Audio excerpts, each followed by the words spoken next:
Wrapping up our Week 4 review with another Big 12 team winning. TCU taking down SMU 35-24. Let's go over to the highest grade player, starting off with the Horned Frogs.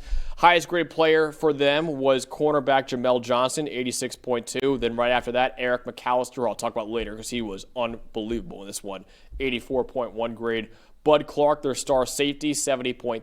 Javon McIver Jr., the corner, 69.2. Colton Deary, the center, 68.9. And Josh Hoover with a really solid 69.6 grade in the win for TCU. Let's go over to SMU with their highest grade players, starting off with defensive tackle Jeffrey Mba, 85.8. Cameron Robertson, the edge rusher, 76.6. Cornerback Deuce Harmon, 72.8. Ja'Kai Lang, the edge rusher, 71.8. Offensive tackle Andrew Chamblee, 71.1. And Kevin Jennings with a pretty good game, 78.4, but not enough for SMU in the loss. Dalton, what told the story in this game? I think, to me, I look at these two quarters, and Jennings, look, he tried, man. I mean, he had a 93 passing grade under pressure. A lot of that pressure is self-inflicted because the average time to throw was so much higher than Josh Hoover. But I think this game was won and lost on third down. TCU went 9 for 17, SMU 4 for 13. You look at yards per play on third down. SMU 7.5.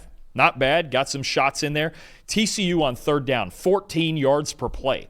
It was like automatic, especially when it was Hoover throwing to McAllister. And the big thing, I think Jennings, he did make some plays on early downs, especially on the move. He's the roller coaster. We know he's Kevin Jennings.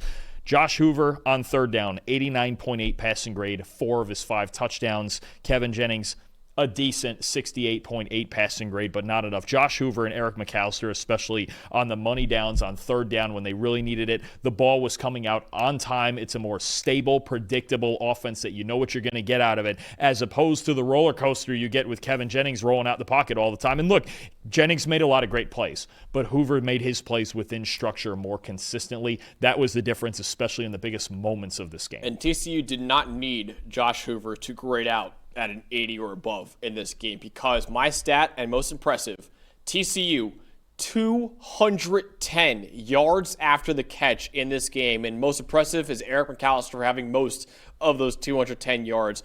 Over 55% of Josh Hoover's passing yards in this game came after the catch. TCU averaged nearly 10 yards after the catch per reception, which is absolutely ludicrous. 10 broken tackles after the catch, and Eric McAllister, 8 catches for 254 yards and 3 touchdowns with 145 yards after the catch, 106 receiving yards after contact, 5 broken tackles as well. Eric McAllister was a freaking superstar in this game against SMU. SMU's secondary was missing tackles left and right, and TCU made them pay. Again, Josh Hoover played fine in this game, but he didn't need to be a superstar because TCU's receivers, specifically Eric McAllister, they stole the show.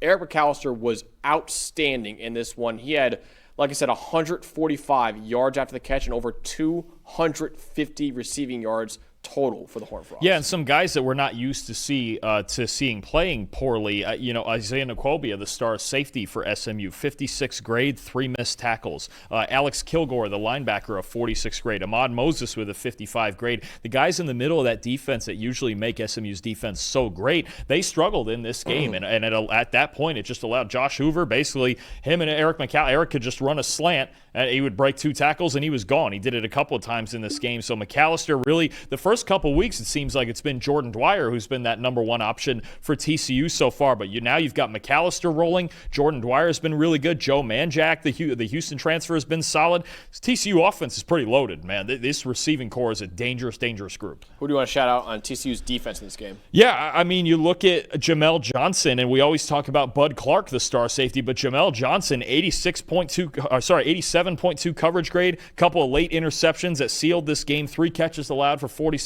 yards, 4 stops. I mean, TCU's ability right now to pass and stop the pass, big-time stuff. The receiving core has been great, but if you've got another safety in Jamel Johnson that's really good alongside Bud Clark and everything they can do, flying all around and forcing turnovers and things like that, TCU's team is dangerous. I think all of a sudden you look at some of the results we've gotten in the Big 12 so far. Baylor's struggling. Arizona State's grinding, right? Iowa State keeps grinding through as well, but they're winning ball games. But TCU, the way the quarterback's playing, the way their passing game is rolling, the secondary is rolling, you got to feel like they have a shot. Yep. Right? I mean, you're ahead of Utah in the standings right now. You're ahead of a lot of other teams. I know Texas Tech is the class right now, but this TCU team is a real threat. Yeah, absolutely. Big win for TCU, 35-24. Big game coming up this week, too, against Arizona State. We'll talk about that in the preview later on in the show, but that wraps up our reviews for Week 4.